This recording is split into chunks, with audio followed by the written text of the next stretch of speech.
יושב ממש על הקדרה, וזה ממש רותח.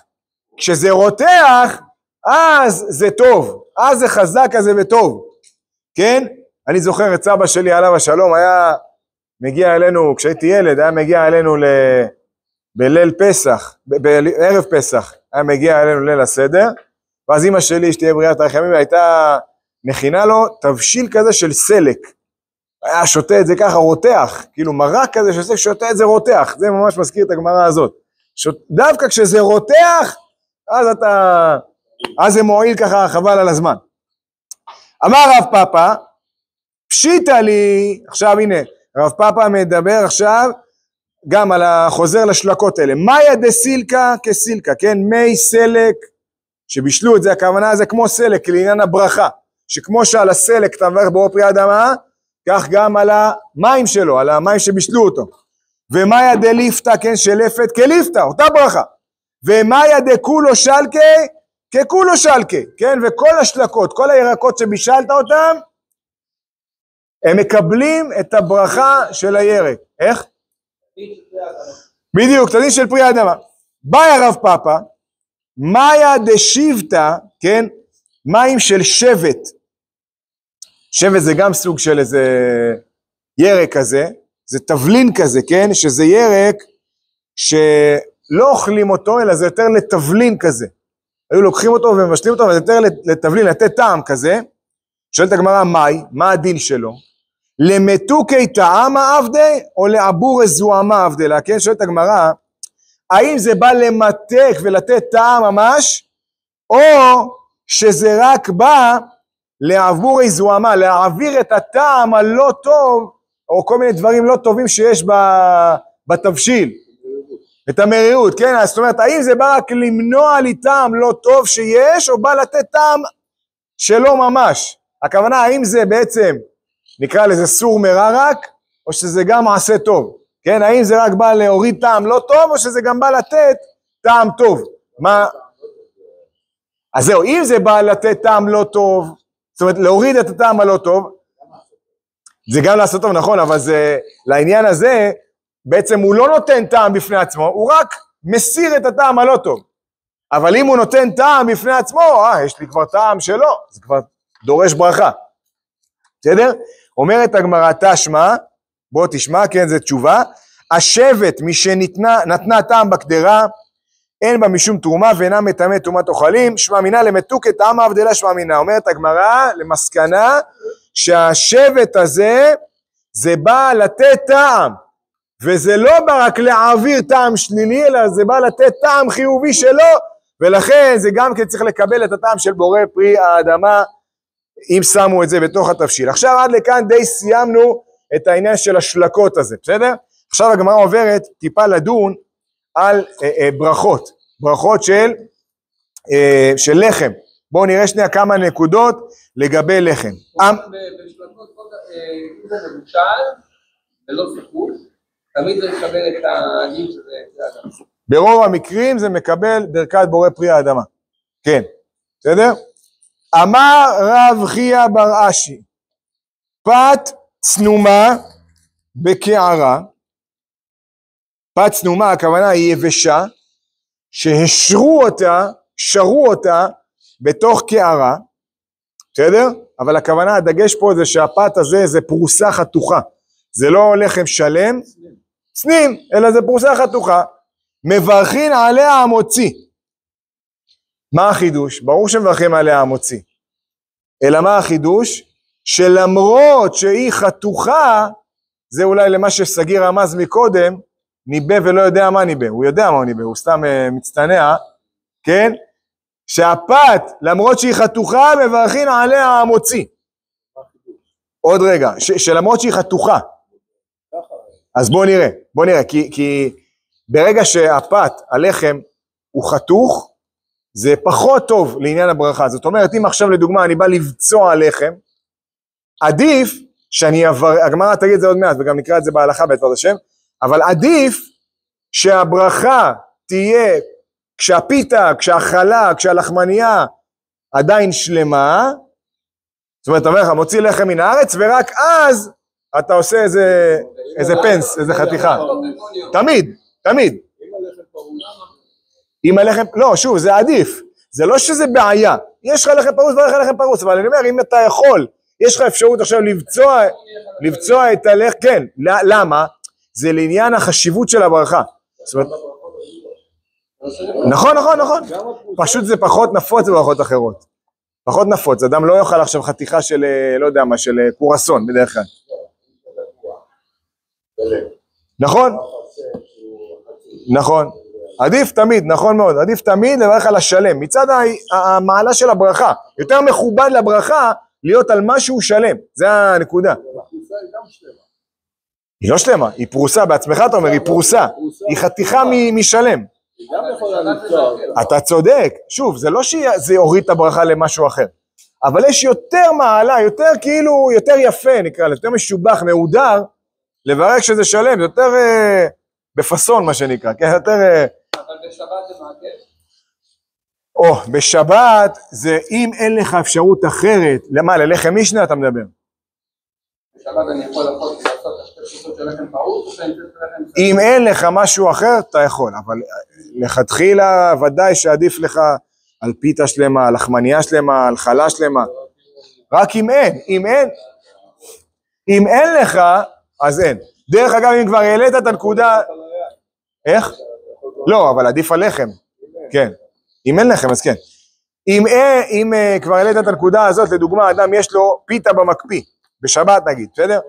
פיתה במקפיא, יכול לצרף אותה ללחם משנה, ולהחזיר אותה למקפיא. כן, נגיד הוא בסעודה שלישית רוצה לעשות זה, נגמר לו הלחמניות, החלות נגמרו לו, ייקח פיתה או משהו מהמקפיא, יצמיד אותה למה שיש לו, ויחזיר את הפיתה למקפיא אחרי זה. בסדר, וזה מועיל, למה? כי זה עניין של זמן, עד שהפיתה הזאת תהיה ראויה לאכילה. היא כבר אוכל, פשוט כרגע היא קפואה, אבל עוד מעט היא תפשיר לך. לכן זה נחשב. מה? התנור, איך התנור עובד בשעה?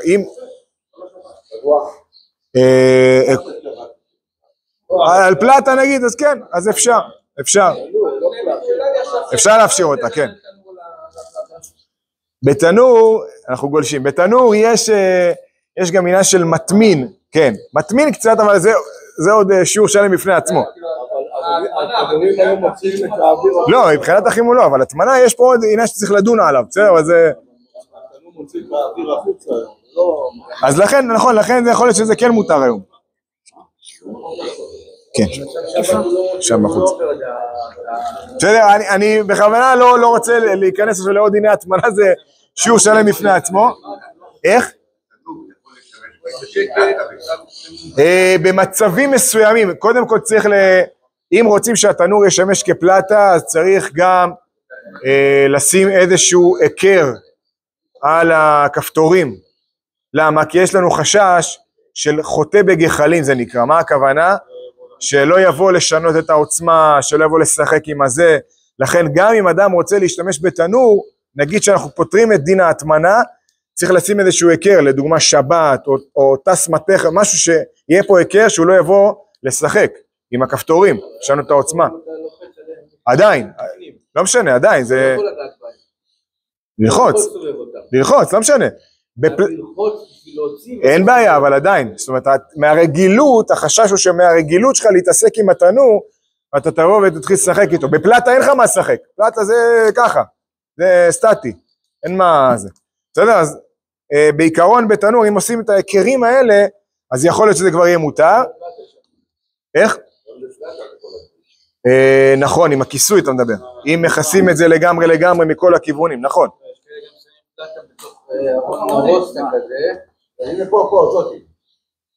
כן. זה ארון חימום כזה? אתה שם פלטה למטה ו... כן, אז טוב, זה עוד דין, זה עולם בפני עצמו, ואפשר בשמחה לעשות על זה שיעור בלי נדר. יפה. איך הגענו? הגענו לזה מהלחם. עכשיו רגע, אז בואו שנייה נתמקד. אז אמרנו שלמרות, כן, רב חייא ברש"י אמר שלמרות שהלחם הזה חתוך, הברכה שלו היה מוציא. ופליגא דרבי חייא, זה חולק על מה שרבי חייא אמר. למה? מה רבי חייא אמר? דאמר רבי חייא, צריך שתכלה ברכה עם הפת. מה הכוונה? ברכת המוציא צריכה להיות עם פריסת הפרוסה מהפת. הכוונה, בדיוק, לחתוך את זה רק אחרי שהאדם ברך. בסדר? אמרנו, מכיוון שכשאדם מברך על לחם שהוא חתוך, לא רק לחם, סגיר, נכון, לא רק לחם, כל מאכל, על אוכל שהוא חתוך, זה פחות, נקרא לזה מהודר, כאילו הברכה יש לה יותר כבוד, נקרא לזה ככה. ודאי. אבל אתה בא אלינו מהלכה, אתה צודק. פה הגמרא הייתה צריכה לומר את זה שזה לא יורד. בסדר? פה הגמרא אומרת, הגמרא דנה פה, האם הברכה נשארת המוציא, אף על פי שזה חתוך, כן או לא. בסדר? יפה. עכשיו אומרת הגמרא, מתקיף לה רבא. הכוונה, מתקיף לה, הוא מקשה עליו. מה ישנה צנומה דלו? הוא מקשה על רב חייא. למה אתה אומר לי, על רבי חייא, כן? למה אתה אומר לי שעל צנומה לא מברכים המוציא? אתה אומר לי שעל פרוסה חתוכה של לחם לא מברכים המוציא, יש פה דעה כזאת, שלא מברכים המוציא על חתוכה. למה? משום דקיקליה ברכה, פרוסה קקליה. כן, למה? כי כשהברכה פה עכשיו נגמרת, בעצם כשאתה מברך את הברכה, אתה מברך פה עכשיו על פרוסה. בסדר? אז אין לזה חשיבות. על הפת נמי, קיקה גמרה, פרוסה גמרה, כן? כשמסתיימת הברכה, זה גם כן על פרוסה, כי אתה חותך את הלחם לפני הברכה. בעצם מה קורה פה? יש פה עכשיו דיון, האם ברכת המוציא יכולה להיות על לחם חתוך, כן או לא? אבל למה הוא אמר דווקא דוגמה של פרוסה צנומה, ולא פרוסה אבל, יכול להיות בפרוסה צנומה... לא, צנומה זה יבשה פה בלשון הגמרא. צנומה זה יבש, זה יבשה כזו. לא. בסדר? אתה צודק שהיום צנום זה קצת כזה קטן וזה, נכון. אלא עברנו עמוד, אלא אמר רבא מברך ואחר כך בוצע. מה הכוונה? זאת אומרת, מה שאמרנו פה, שהוא מברך, כן, צריך שתכלה ברכה עם הפת, הכוונה שהוא מברך, ורק אז בוצע, רק אז הוא חותך את החתיכה הזאת. בסדר? אז יש פה מחלוקת. דעה אחת אומרת, מברך ורק אחר כך חותך, דעה שנייה אומרת, אתה יכול גם על חתוך לברך המוציא. שימו לב מה אומרת הגמרא, נהרדאי עבדי כרבי חייא, ורבנן עבדי כרבא. חכמים עשו כמו רבא, שמה? מברך ורק אחר כך חותך. אבל נהרדאי, שזה מקום בבבל, ישיבה בבבל, שם הם עשו כמו רבי חייא, שמה? שהם ממש היו בוצעים ורק אחר כך מברכים. בסדר? אמר רבינה, שימו לב עכשיו הגמרא פוסקת פה הלכה, אמר רבינה, אמרה לי אם, הכוונה אמרה לו אמי, אמרה לי אמא שלי, אבוך אבא שלך, עביד כרבי חייא, דאמר רבי חייא צריך שתכלה ברכה עם הפת, ורבנן עבדי כרבא, והלכתה הלכה כרבא, דאמר מברך ואחר כך בוצע. זאת אומרת, זה ההשתדלות שצריך להיות, קודם כל לברך ורק אחר כך לבצוע, לחתוך את הפת. עכשיו, יפה מאוד, בגלל,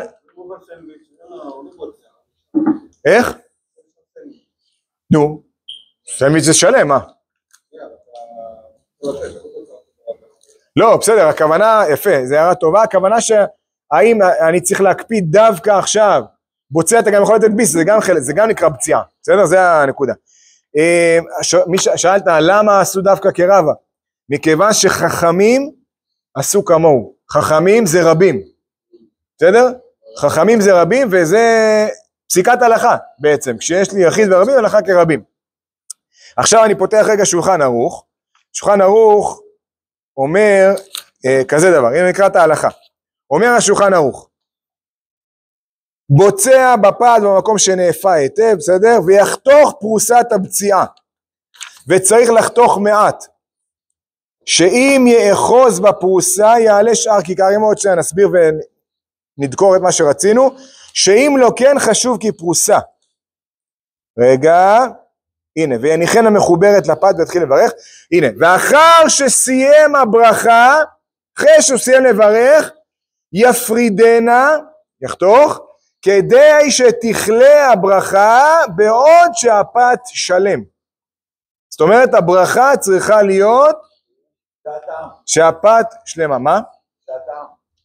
הטעם למה? כן, הוא בוצע.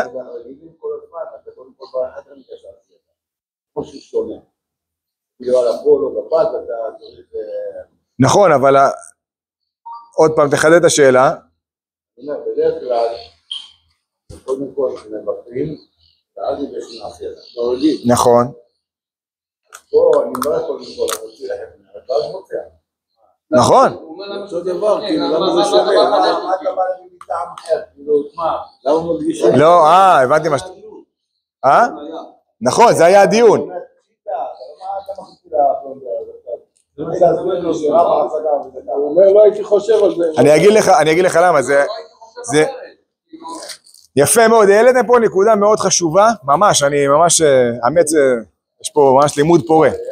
אני אגיד לכם, תראה, הנקודה היא, יש לנו חשיבות,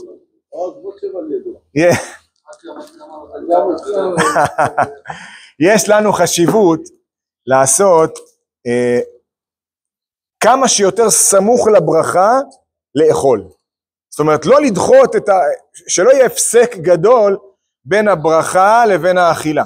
ולכן, כאילו אם אתה מוסיף לי פה עוד אקט בין הברכה לבין האכילה, היית יכול לחשוב שאולי זה לא כמו שצריך. הרי מה קורה פה? אם נגיד אנחנו הולכים ומברך, כל ברכה אדם צריך להשתדל כמה שיותר לברך ואז לאכול בלי לעשות דברים באמצע. ולכן אם אני הייתי חוטא, יש לי בעצם מה ואמינה להגיד, שאם עכשיו אני מברך ורק אז חותר ואז זה, אולי זה לא ממש סמוך למה שאני עושה. יש פה כאילו איזה משהו שמפסיק לי באמצע. כן. אתה מבין מה הנקודה? בסדר? נכון? רבנו, בלחם זה ממש מצוי. כי הרבה פעמים אנחנו עושים המוציא, כתוב בערב שבת, בערב שבת זה הכי מצוי. כן. ואז אתה לא אוכל את ה... אתה חותך לכולם. לא משנה, אתה אוכל חתיכה מהלחם רק של המוציא, תוכח מהלחם, מתחיל את ה... סלטים, לא יודע כמה. סלטים אתה אוכל עם לחם. לא, נגיד שאתה לא אוכל עם לחם, הרבה פעמים. לא, אני משתדל תמיד ישר לקחת חתיכה עוד חתיכה גדולה ולאכול. יופי. אתה אוכל לחם. כן, עכשיו כמה אתה צריך לאכול, נכון? כמה כמות אתה צריך לאכול, ישר בסדר. כמה זמן עבר ואתה הסתמכת כאילו? זמן אכילת פרס צריך, שזה בעצם 5 דקות בערך. 5 דקות, אם לא אכלת להגיד את הפרוסה וחצי האלה ב5 דקות, מה אתה... קבל פרס. אתה צריך לאכול כזית לפחות, כזית לפחות, כביצה עדיף, אתה צודק. לעניות דעתי, כזית זה נפח של קופסת גפרורים, זה הרבה פחות מקופסה וחצי. אני יודע שיש הרב עובדיה ככה פוסק, נכון? אבל בסדר. הרב עובדיה אומר שקופסה אחת זה הברכת המזונית, היא דרבנן, ושתי קופסות זה דאורייתא לפי הרב. כן, אבל שוב אני אומר, לעניות דעתי צריך לפסוק בזה כנפח, בנפח, ואז השיעור, הגודל הוא הרבה יותר קטן. זאת אומרת, כזית זה נפח של קופסת גפרורים בערך. ביצה זה 2 קופסת גפרורים, ביצה זה כפול מכזית. נכון? שליש מצת מכונה, זה כזית. מה זה לא בעיה, זה לא, משער את זה. לא, זה לא בעיה לשער את זה. אני אומר ככה, אם אדם אוכל עכשיו, אם אתה אומר שהגודל שצריך לאכול, הכמות, זה נפח של קופסת גפרורים, 2 קופסת גפרורים נגיד, בסדר, זה חצי פרוסה בערך, משהו כזה יוצא, תלוי איזה פרוסות, זה משתנה, אבל נגיד, נכון, וזה פותר הרבה בעיות הדבר הזה, גם בפסח כמו שאייל הזכיר פה, זה פותר הרבה בעיות, כי הגודל של הכזית זה שליש מצת מכונה, לפי השיטה הזאת, גודל של כזית זה שליש מצת מכונה. תענוג. ואז ממילא, כל מה שאתה צריך לאכול בפסח, זה מצה ושליש. אם זה 4 כזיתות, זה מצה ושליש. בסדר, טוב, זה לפסח, אנחנו גולשים היום הרבה זה.